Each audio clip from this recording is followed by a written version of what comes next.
ବିଷୟରେ କଣ କହୁଛୁ ଗାଁକୁ ଗଲେ ଏମିତି କହିବ। ହଁ କା ପୁଅ ବିଷୟରେ କହୁଛୁ ତୁ? ଆମ ଘର ପାଖରେ ଗୋଟେ ଆମର ଗୋଟେ ପିସ୍ ହବ ତାର ଗୋଟେ ପୁଅଟେ ଅଛି ସେ ବହୁତ କମେଡି କରେ। ହଁ ସେ କ'ଣ କହି ସେ ଘରକୁ ଆସିଥିଲା ଦିନେ ମୋ ପାଖକୁ ପଢିବା ପାଇଁ ଆସିଥିଲା। ସେ କ'ଣ କରିବ ନା ଆକ୍ସନ ତାର ପ୍ରବଳ ତାକୁ ଯଦି ମାରିବୁ ମାନେ କାନ୍ଦରେ ଯେମିତି କାନ୍ଦିବୁ ନା ସେ କେମିତି କାନ୍ଦିବ ପୁରା ଏମିତି ମୁହଁ ତଳକୁ କରିଦବ ଏମିତି ପୁରା ଆକ୍ସନ।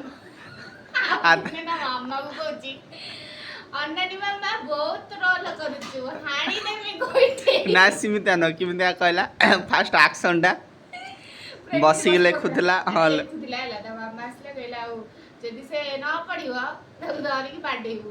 ସିଏ ଏମିତି ବସିଥିଲା ଏମିତି ଅନେଇକି କହୁଛି ଅନାନୀ ମାମା ବହୁତ ରୋଲ ହାଣି ଦେମି ଗୋଇଠେଇ ଏମିତି ଆକ୍ସନ। ଆଉ ଏତେ ଡହରା କହିବ ଆଉ ମାମା ଏ ଭିଡିଓ ଦେଖିଲେ ମତେ ବାଡେଇବ। ହଁ ଆଉ କ'ଣ କହିବ? ସେ ବହୁତ ମିଛ କଥା କହିବ ମାନେ ସାଂଘାତିକ। ଯଦି ଗୋଟେ ଜିନିଷ ଖାଉଥିବ ତାକୁ ପଚାରିବୁ କ'ଣ ତମର ହେଇଛି ହଁ ଆମର ହେଇଛି ଏମିତି କହିବ ହଁ ବା ଆମର ହେଇଥିଲା ମୁଁ ଯାଇଥିନି ଆଣିଥିନି ଏମିତି ଆକ୍ସନ କରିକି କହିବ। କିନ୍ତୁ ତମେ ତ ଆକ୍ସନଟା ତାଠୁ ବି ବେଟର କରୁଛ। ତା ମମି ଦେଖିଲେ ଆକ୍ସନ କରିବ ମୋ ଉପରେ ଆହୁରି ବେଟର। ତା ମମି ଦେଖିଲେ ଆକ୍ସନ ନୁହଁ ତା ମମି ଦେଖିଲେ ରିଆକ୍ସନ ଦବ ମୋ ଉପରେ ଆହୁରି ବେଟର ରିଆକ୍ସନ ଦବ। Better reaction.